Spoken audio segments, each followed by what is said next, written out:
Hi everyone, welcome back to Texas Government 2306. This topic that we will be talking about today is the Texas Legislature.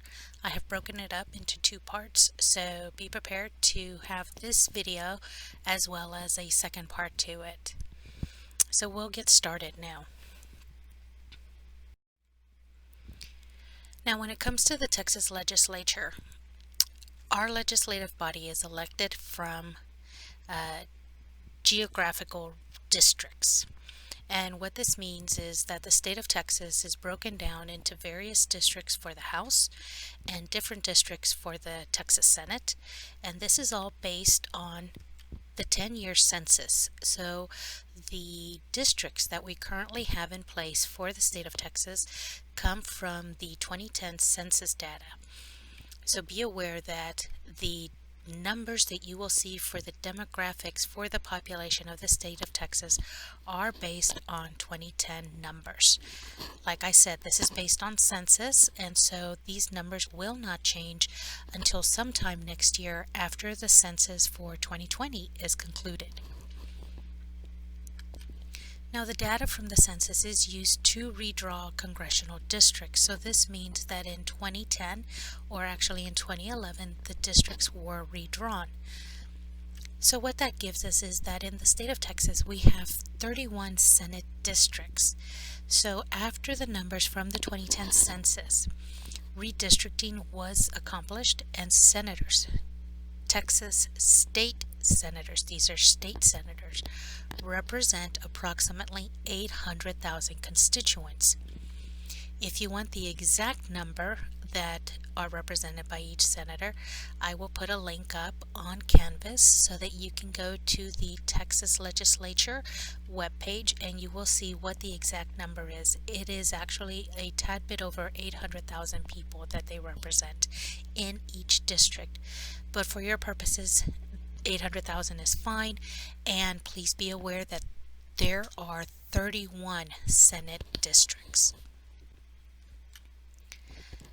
Just as the Senate districts are drawn from geographical districts, the House districts are also drawn geographically, and the House, though, represents less numbers because there are more members in the House. So after the 2010 redistricting, the House members now represent approximately 160,000 members. So what this means is that we have 150 House representatives. So we have 150 representatives in the state legislative house. Each one of those representatives is responsible for representing approximately 160,000 people in their district. Again, I will put up a link to the Texas Legislature so you can see the exact number of constituents. It is a tad bit over 160,000 people that each district contains.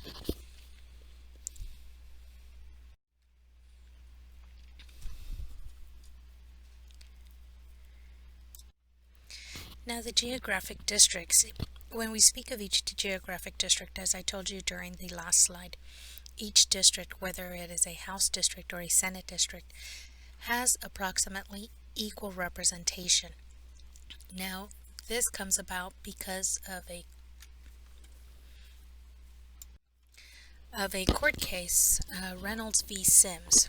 So what Reynolds v. Sims basically comes down to is the Supreme Court ruled that there has to be a legitimate one person, one vote representation. A representative or a senator at the state level does not represent trees or acreage, they represent people.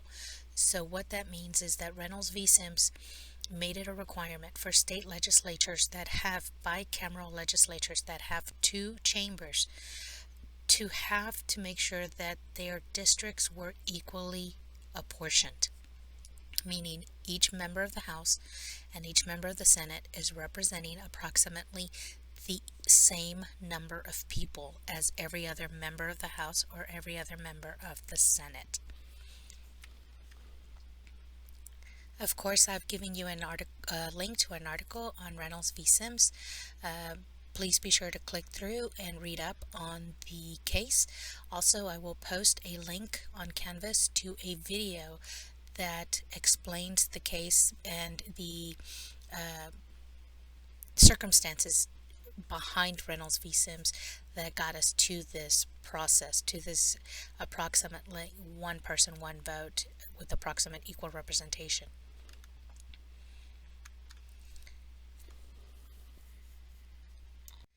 Now, the Texas Legislature is the one in charge of redistricting, so when the 2020 census numbers come out next year, it is going to be up to the Texas Legislature to redraw the districts if it is necessary. If we find out that we have an exponential number of people that have changed or that has increased in the number of people from 2010 to 2020, then the Texas Legislature is the one in charge of redistricting, of redrawing the district lines.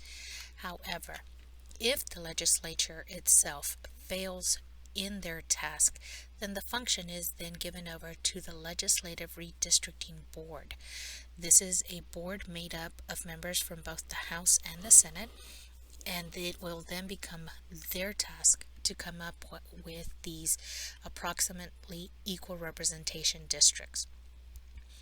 Of course, there is an article on Texas redistricting, so please be sure to link on through on the actual PowerPoint on Canvas so that you can read up on the Texas Legislature and on its efforts in redistricting. Now, I have given you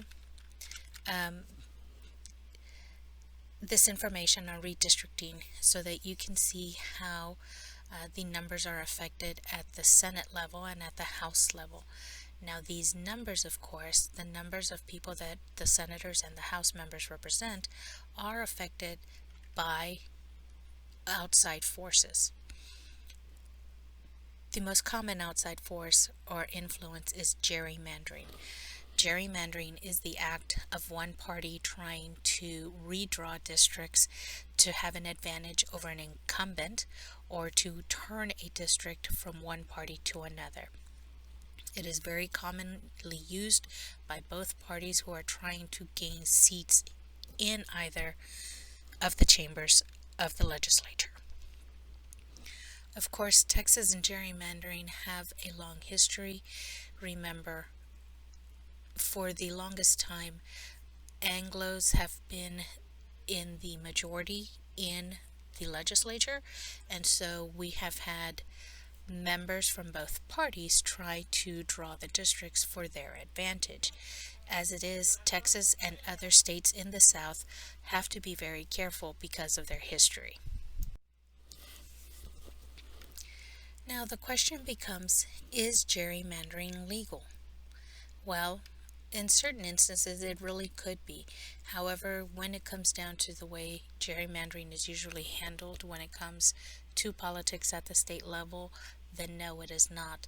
I will put up an example on Canvas that will allow you to better understand why gerrymandering is not legal and why it is done, why people try to still at this date use gerrymandering as a means of gaining an advantage over another party.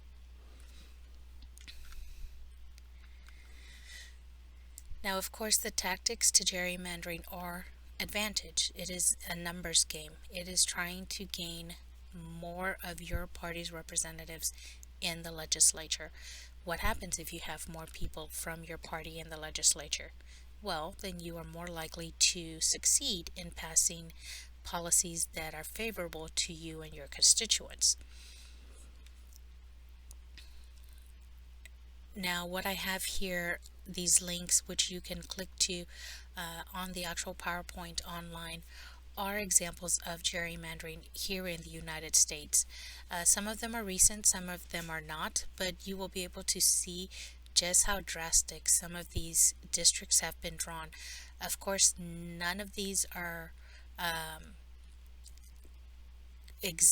I won't say none of them exist right now, but they are not in play in the state of Texas. These are from various states across the nation, so that you can see that it's not just Texas who uses gerrymandering or who has tried to gerrymander. Like I said, I will upload a document to Canvas that will better explain gerrymandering. Because it is such a weighty topic, it is not something that I will go through in great detail here on this lecture, but I want you to read up on it and then get in touch with me if you have any questions. I have given you this link here to the Texas map because I want you to be aware that gerrymandering can happen at both the state and the federal level. What I have given you is the current district plans as of the 83rd legislature.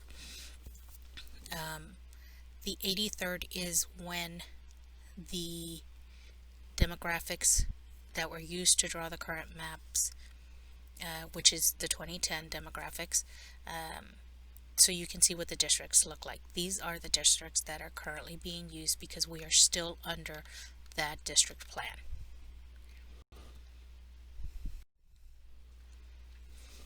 Now we'll move on to the actual membership, to the actual members of the House and the Senate, and we will talk about qualifications for them. Now, I know that we are a few slides into this PowerPoint, but please do not confuse the legislature, the Texas Legislature, the Texas House and the Texas Senate with Congress. When we speak of the federal level, the House of Representatives and the Senate at the federal level, they will always be referred to as Congress. At the state level, we speak of the House, the State House and the State Senate as the legislature. For purposes of Government 2306, which is Texas state government, we will always speak of them as the legislature. Please do not get them confused. First, we'll speak of the House of Representatives. Of course, you have to be a U.S. citizen.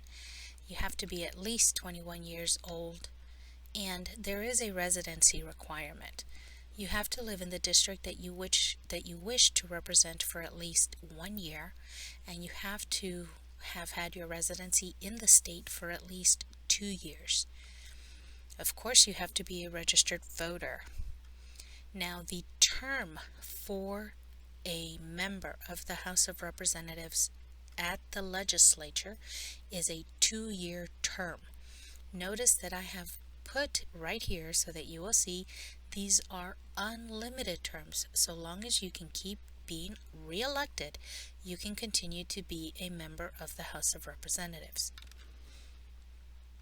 However, it is a part-time job. Being a member of the legislature is not a full-time job. Your salary is $7,200 per year. So, after seeing that, do you still want to be a member of the legislature? And of course, the leader of the Texas House of Representatives is also called the Speaker of the House. Now we'll continue with the formal qualifications and we will move on to the Texas Senate.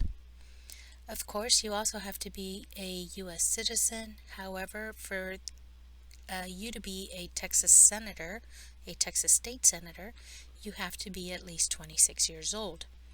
The residency requirements are a little bit higher in that in the district you still have to be a 1-year resident, but you have to have been a resident of the state of Texas for at least 5 years. The registered voter qualification is still there. Your term, however, is a 4-year term. It is still unlimited terms, so you are voted in for a 4-year term. You can then be re-elected for an unlimited number of terms. However, as a Texas State Senator, your job is still a part-time job, and your salary is still $7,200 per year. The leader of the Texas Senate is the Lieutenant Governor. And I will give you a tad bit of information here that I want you to make note of and we will speak of later. The Lieutenant Governor is not a Texas State Senator. I will repeat that. He is not a Texas State Senator. The Lieutenant Governor's sole job is to be the Lieutenant Governor and as such be the leader of the Senate, but he is not a senator. Now there are qualifications for membership that I like to call informal qualifications, and one of those is race. Race can be argued at any election at any level to be the most important informal qualification. Why? Because people tend to vote for people who look like them or who they seem to think are representative of them. It is called social representation.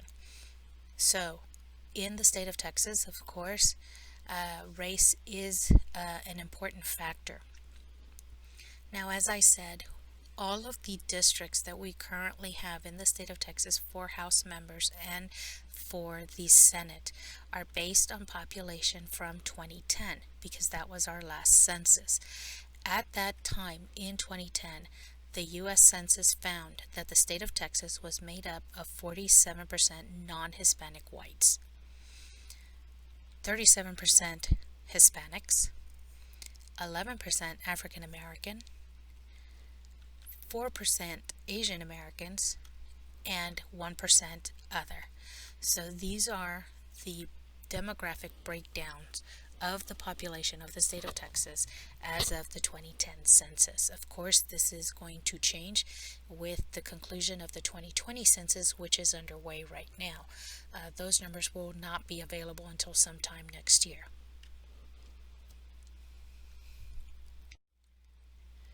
Continuing with informal qualifications. Now, the numbers for the informal qualifications are more current. I have updated these as of the 86th legislative session, which is the session that we had in 2019. At that point, 38 members of the Texas House are Hispanic. 19 total African Americans served in the entire legislature, meaning the House and the Senate combined. There were 3 Asian American members also in the entire Texas legislature. When it comes down to women, 33 House members are women, which equals out to 22% of the House members. And 9 Senate members, 29% of the Senate, were women. So how do those numbers compare when you consider that women in the state of Texas account for almost 50% of the Texas population? There seems to be a very big discrepancy there. At the very most, or at the very least, you should see that there should be a 50% women members at both the House and the Senate. And what we are seeing is that 100 out of 150 House members, 33 are women. Out of 31 Senate members, 9 are women. So this link that I have here that says, does the 86th Texas Legislature reflect you, leads to an article that I want you to go through and read and see. It is actually interactive and you can see what the demographics are: men, women, race, age, occupation, when it comes to the 86th legislative session, which is the one that just concluded in 2019. The other link, the previous Texas legislative sessions, is just that. It is a link to previous legislatures that you can then go through and check and see what the differences are from those prior years to the current session that just ended.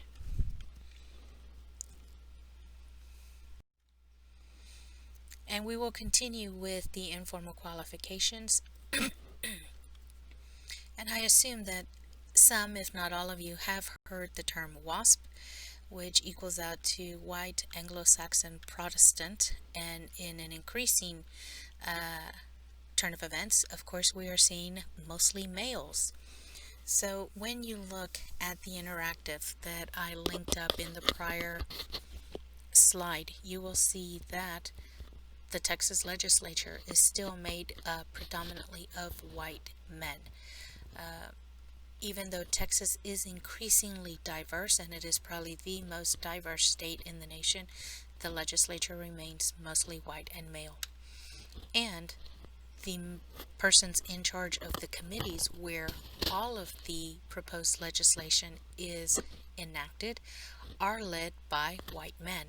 So please be sure you click through on the live links on the PowerPoint in Canvas and read the 2 articles that I have linked here.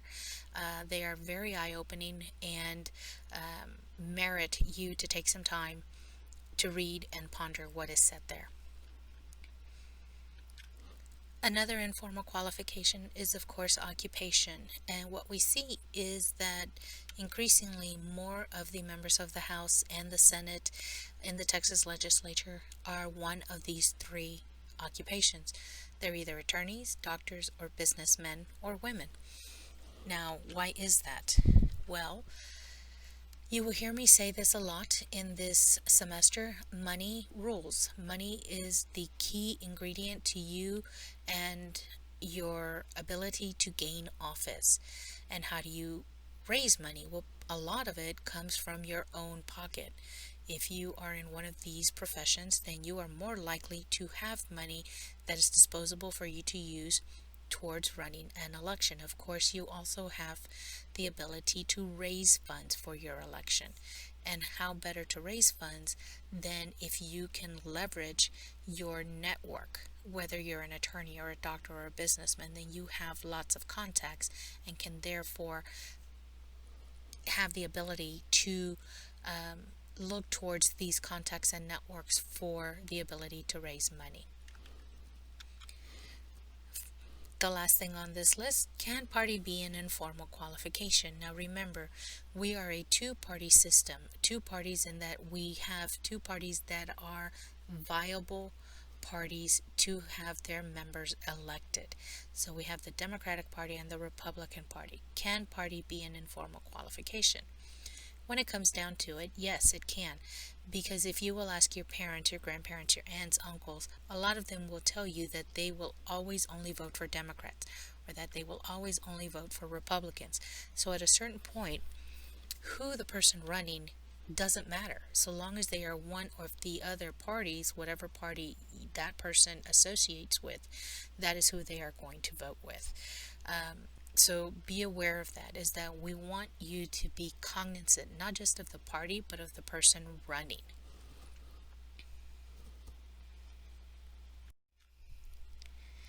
Now, this next slide here is the presiding officers of the Texas Legislature. As I mentioned before, in the Texas Senate, the Lieutenant Governor is the presiding officer, meaning he is the person in charge of the Texas Senate. However, he is not a senator. He is elected in a statewide partisan election, meaning at this level, at the state level, party affiliation is a factor. The Lieutenant Governor is elected statewide. He does not represent a specific district. As I mentioned, he is not a senator, and the Lieutenant Governor also serves a 4-year term. I have given you a live link on the PowerPoint for a list of the past Lieutenant Governors.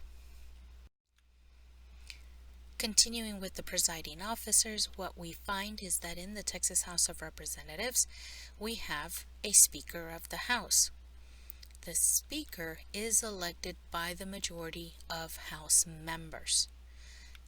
The Speaker is a representative, meaning the Speaker represents a specific district in the state of Texas. The Speaker is elected to a 2-year term, meaning their term in office for their district is 2 years, and if they are lucky enough to be chosen to be the Speaker of the House position will run with their term. I have also given you a list of previous speakers.